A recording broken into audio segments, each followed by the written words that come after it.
नाही तो आता हा सुटेल तर मग रेकाटोवरून 18/5/2021 रोजी फिर्यादी जी घरमालक आहे तो आपल्या मुलीच्या लग्नासाठी बाहेरगावी गेला होता।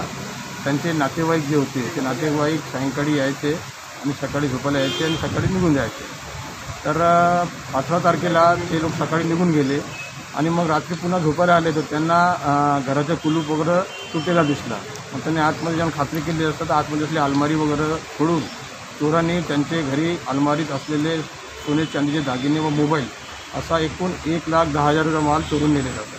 त्यावरून त्यांनी तक्रार दिली आणि आमच्याकडे 454, 457, 300चे गुन्हा दाखल केला। तर सदर गुन्ह्यामध्ये आमचे DBचे पथक API एकरे साहेब, API मलिक साहेब आणि त्यांचे पथक त्यांची टीम यांनी रात्री अथक परिश्रम घेऊन त्या आरोपीला ताब्यात घेतला आणि त्याच्याकडून ह्या गुन्ह्यातील सर्व चोरी गेलेला माल हस्तगत केलेला आहे।